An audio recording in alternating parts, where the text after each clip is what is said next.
Hello there, my name's Alexa.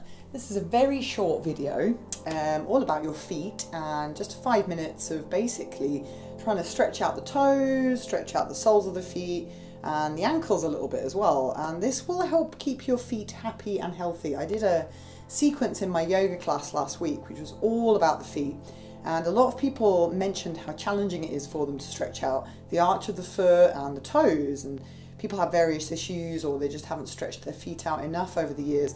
And to undo all of that tension that builds up in your feet, it takes some time. So it's nice to have just this little 5-minute sequence that you can do at home and just once a day, and you'll find that the improvement is really quick. It will happen in a few days. So, and don't forget the benefits of stretching your feet are great. You get better balance, stability, you can really stabilize your body better and find better movement in general. So whatever you're doing movement wise, opening up your feet will really greatly benefit the rest of the body. Don't forget your feet are connected to everything else as well. So connected tissue wise, if you release tension in the soles of your feet, this will transfer up into the rest of your body. So worth doing. So we're just going to start seated, and we'll start by giving our feet a little bit of a stretch toe wise. So we'll do the right foot forward first. So if you can sit on a blanket or a cushion or something if that's more comfortable for this, and then interlace your left fingers in between your right toes. I'll do the opposite of you just to make it a little bit more simple. So remember, if you're a bit grossed out by your own feet, then you need to get over that, because feet are amazing. So we need to treat them as such and give them lots of love and respect. Tell your feet how much you love them. So stretching your toes out with your fingers like this is a really good thing to do. You can do it while you're sitting in front of the TV, or whether you're, whatever you're doing basically. So it's such an easy thing just to practice doing once a day. And you can kind of rub a little bit the ball of the foot at the same time while you do this. So just, if you can't do this, then definitely try practicing it every day until you can. Then you'll know that your toes are properly dexterous and you can stretch them out a bit. It's such a good word, isn't it, dexterous? Now, once you've had a little go at that, you can use your thumbs to massage into the arch of the foot. Now, I have really tender arches, and I think it's because I do a lot of impact stuff like jumping and quite enjoy running, and as you probably already know, I teach things like combat. So I get very tight arches because I use them a lot and there's a lot of impact. You might not feel that much tension in your arches, and that's not a bad thing, but it's nice to just give them a little bit of a stretch and a massage and just to see really. So that's homework for me, that one. Let's try the other side, see how the left foot's doing. So just interlacing the right fingers in between the left toes. Give them a little squidge. Just noticing bits of crap on my floor at the moment, as is tradition. So give them a little stretch, give them a little squeeze, see what that feels like. It's quite nice actually. And then you can start rubbing into the rest of the foot.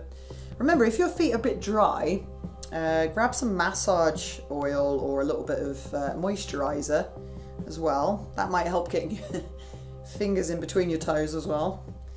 Give them a little bit of lubrication. Still finding bits of Christmas tree on my floor, and it's a month later. Alright, now once you've done that on both feet, you can then try zippering the toes together. So it's a good thing to do as well. You can kind of zipper them together, and then you can, and that'll stretch them out. Then you can come to bound angle pose and have a couple of breaths to stretch your inner thighs out. So you just relax the head down, feel the stretch in the hips and the lower back. This is a really soothing, calming pose for your back and your hips. So I recommend doing this even without the zippering of the feet, but this is a good one to do. Quite a lot of yin teachers practice this. So you can kind of hang out here for as long as you like. If it feels good, I'd stay here for, up to a minute or two. And then when you're ready, releasing the feet out. Unzippering them is the most satisfying bit. Yeah. And then bring the feet forward. So we'll now have a go at just sort of clenching the feet like little fists, and then doing the opposite, lifting and spreading the toes out. You can actually do this by putting a little bit of material or something under your toes, and you can kind of squeeze the material with your toes, draw it towards you, and then release it and stretch the toes up to the ceiling. So this is a good thing to do for your toes. So you can kind of move them that way, stretch them that way. So you can do that for a little bit of time. If you have anything going on with your toes, like they're a bit stiff and you feel like you can't kind of stretch them one way or the other, then this is a good thing to do.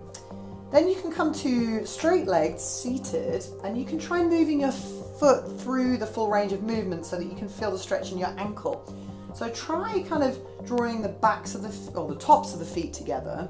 So imagine you're trying to touch your big toenails, and then do the opposite, which is a little bit like imagine if you're trying to do prayer with your feet instead of your hands. That always, I can feel that around the front of my ankle, up into my shin. Remember, all the muscles of the foot are in the calf and the shin. And that can't really fit many muscles in your foot, 'cause it's full of tendons and ligaments and little bones. And then you could try plantar flexing the toe like that. This is a really good one if you've got tendonitis in the front of the ankle, which is something I suffer with. So this feels really good. You can kind of massage and rub the tendons and ligaments. And then you could try drawing the toes towards you. This is dorsiflexion. And then you can kind of almost sort of lift the heels a little bit. Feel the stretch in the calves, back of the legs. It kind of loosens up back of the ankle. And then just to finish, I'll show you one more. If you slide your feet in towards you. Now this little squat position that we're moving through here, this is actually quite a good pose. There's so many Christmas tree needles on my mat today. This is quite a good pose for strengthening the ankles. Also stretches out the feet. But then if you roll forward and come to kneeling, now this is nobody's favourite pose. It's called broken toe pose. I'm starting to like broken toe pose. This is one of those ones where if you do this once a day, it will feel so much easier after 2 or 3 days. And it's absolutely brilliant. It stretches out the big toe area, which helps to release tension in the calves and the muscles that flex the big toe, which are really important stabilizer muscles. It helps to release tension in the arch of the foot. And although we want tension in the arch of the foot to give us a spring in our step, we don't want excessive tension because that will destabilize the foot. So think about how this feels. If it feels absolutely just horrible, then you need to do this more. I'm so sorry. Now, once you've spent a little bit of time here and you can take a few breaths, don't forget to breathe into it and kind of relax the weight back. Then you can come onto the top of the feet, put the right foot on the arch of the left. So the top of the right foot now massages into the arch of the left foot. Now this could feel quite intense as well, and you can sort of move the foot around. It should feel like quite an intense massage for the arch of your foot. And then you can of course just change sides. I'm going through this fairly quickly. You can obviously take more time over this. I would definitely spend more time on this. At least 3 or 4 breaths on each side. My right arch is definitely tighter than my left arch. And then just to finish this little sequence, tops of the toes down. So both feet on the floor now. Imagine you want to try and get all 5 toenails on the ground. And then you can either stay in kneeling or lift the knees up. This is called ankle stretch in yin yoga. Now you can stay here, hold the knees, or bring the hands behind the back and sort of lean back a little bit. Don't overstretch. So if you start to feel any crackly sensations or the foot goes numb or you get any sharp sensations in the ankle, come out. And also listen to your knees. With the kneeling postures, you can always put a blanket under the knees. Anyway, I'll stop blathering on, and I hope you enjoyed this little miniature foot sequence. I had a few requests for it, so enjoy and let me know if there's something else you would like me to just have a little go over and show you to improve your general well-being, happiness, foot happiness, head happiness. It's all related.